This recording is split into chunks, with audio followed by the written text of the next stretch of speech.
संक्रमण के चलते जहां प्रदेश में संक्रमितों की संख्या बढ़ती जा रही है, वहीं न्यायपालिका में भी इसका व्यापक प्रभाव होने की वजह से हमारे प्रदेश की न्यायपालिका ने आमजन को राहत देने व लोगों को सस्ता तथा सुलभ न्याय मिल सके, इस भावना को देखते हुए राजस्थान हाईकोर्ट में वेबएक्स मीट ऐप के माध्यम से वीडियो कॉन्फ्रेंसिंग के तहत सुनवाई की जा रही है।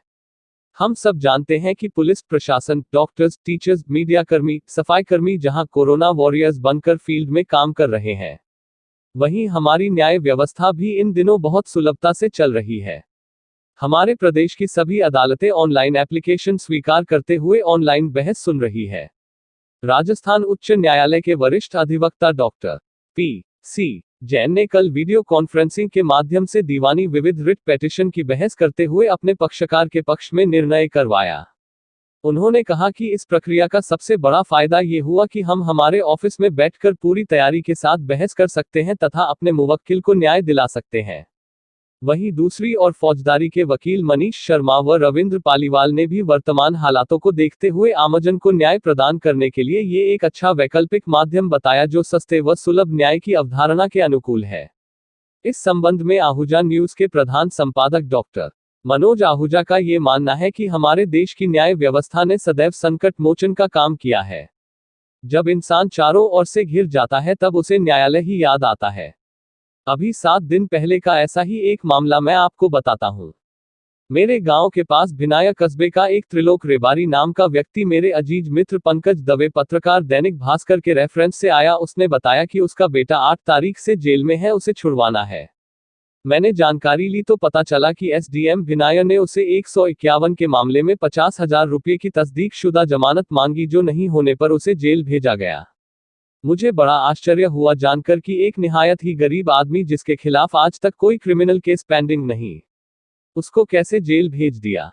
मैंने तुरंत उसका रिकॉर्ड निकलवाया और उसी दिन रिकॉर्ड मिलते ही मैंने 3 बजे दोपहर में हमारे एडीजे साहब श्री मुकेश जी आर्य के न्यायालय में रिवीजन याचिका जरिए मेल प्रस्तुत की और उसके साथ आवश्यक सुनवाई आज ही करने का आवेदन भी लगवाया, जिसमें यह कारण लिखा कि एक निर्दोष आदमी के संवैधानिक अधिकारों का अवैध तरीके से अतिक्रमण करके 8 तारीख से जेल भेज रखा है, इसलिए मामले में आज ही सुनवाई किया जाना न्यायोचित एवं आवश्यक है। देश की सर्वोच्च अदालत सुप्रीम कोर्ट कई बार संविधान की रक्षा के लिए अर्धरात्रि को सुनवाई करती है। इस मामले में भी सुनवाई होनी चाहिए। न्यायालय के रीडर कमल भाटी जी से निवेदन किया कि जज साहब को इस पेटिशन के बारे में जानकारी दें।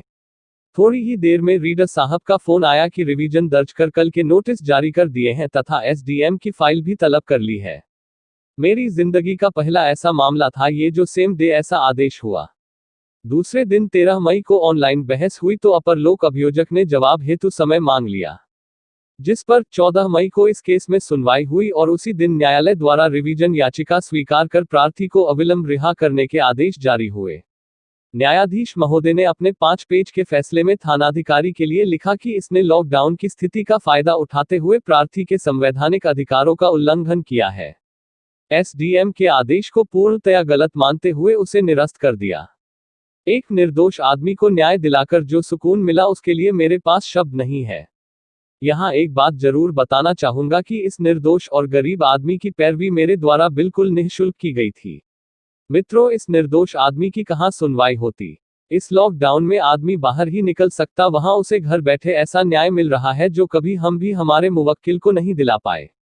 जिस रिवीजन को डिसाइड होने में कई पेशियों से होकर गुजरना पड़ता है, वो रिवीजन मात्र 2 दिन में निर्णीत इसलिए हो पाई क्योंकि न्यायालय में इन दिनों अति आवश्यक मामलों में ही सुनवाई हो पा रही है। जज साहब काम करना चाहते हैं लेकिन दूसरे मामलों में कई तरह की पेचीदगियां है। मेरा तो ये मानना है कि इस कोरोना संक्रमण की वजह से हमारी न्यायिक व्यवस्थाओं में जो इस तरह का क्रांतिकारी परिवर्तन आया है, अगर यही व्यवस्थाएं हमेशा की तरह चलती रहे तो न केवल सस्ते व सुलभ न्याय की परिकल्पना जो हमारे संविधान में अंकित है साकार हो सकेगी, वरन हम अधिवक्ताओं की इस भाग The reply has not been given by the administration so far as the notice is concerned. But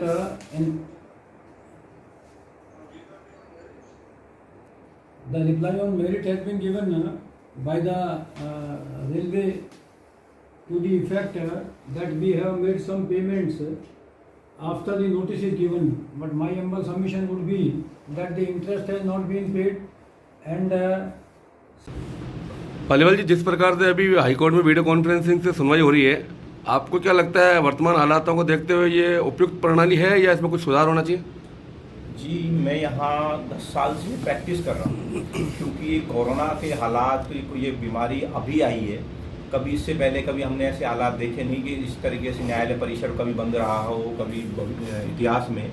तो आज के परिप्रेक्ष्य में तो ये बेस्ट सुविधा है क्योंकि इसके अलावा हम फिजिकल अपियरेंस दे नहीं पा रहे हैं। लोगों को न्याय दिलाना बड़ा मुश्किल है। अगर इस तरीके से कोर्ट बंद हो जाए, न्यायालय बंद हो जाए तो बहुत मुश्किल है। तो इस हालात में तो ये अल्टरनेट जो व्यवस्था है हाई कोर्ट की, प्रशासन की, वो बहुत ही अच्छी है। पर जी में मेरा ही मानना है कि जैसे छोटे ऑफेंस हैं, छोटे केसेज हैं, जैसे बेल एप्लीकेशन है, कोई 482 में कुछ केसेज हैं, तो यहाँ इसके लिए बहुत अच्छी व्यवस्था है। पर जो कि जहाँ बड़ी फाइलें हैं, जहाँ हियरिंग, जहाँ नोटिस, दोनों तरफ से वकील आ रहे हैं, लेंदी आर्गूमेंट हो रहे हैं, न्यायालय को किसी तरह की कोई आप जजमेंट पेश करने हैं, तो उन केसेज में फिजिकली ही ज़्यादा अच्छा है क्योंकि वहाँ हम इफेक्टिव पैरवी कर पाते हैं क्लाइंट के लिए। पीछे क्लाइंट भी हमारा रहता है, वो देखता है हमारे वकील साहब कितना हमारे लिए कर पा रहे हैं, हम न्यायालय को अच्छी तरह समझा पाते हैं। इसमें यह है कि वर्तमान परिप्रेक्ष्य में ये सुविधा जो व्यवस्था है बहुत ही अच्छी है और इसका काम दुरुस्त चल रहा है। राजस्थान उच्च न्यायालय में वर्तमान में प्रकरणों के निस्तारण हेतु सिस्को वेबएक्स एप्लीकेशन का उपयोग किया जा रहा है। ये बहुत ही अच्छी एप्लीकेशन है। इस एप्लीकेशन के माध्यम से केसेस को आर्ग्यू करते वक्त ऐसा प्रतीत ही नहीं होता कि हम कोर्ट में उपस्थित नहीं है। बिल्कुल ऐसा लगता है कि तथ्य अपने केसेस के तथ्य माननीय कोर्ट के सामने रख रहे हैं, न्याय भी हो रहा है, प्रकरणों का निस्तारण भी हो रहा है, वकीलों के हित, लिटिगेंट्स के लिए तथा कोर्ट और इस कोरोना महामारी में सभी के लिए ये बहुत ही उपयोगी है। इस एप्लीकेशन का मैं समर्थन करता हूं और ये व्यवस्था जो न्यायालय द्वारा दी जा रही है ये सुचारू रूप से चले जब तक कि ये कोरोना महामारी समाप्त न हो जाए और किसी तरीके का इन्फेक्शन कोर्ट में उपस्थित होने के कारण अन्य वकीलों को न हो या वकीलों में स्प्रेड नहीं करे ये बीमारी, उसके लिए ये बहुत ही अच्छी एप्लीकेशन है। बहुत ही अच्छे तरीके से केसेस आर्ग्यू करके और प्रकरणों का निस्तारण हो रहा है।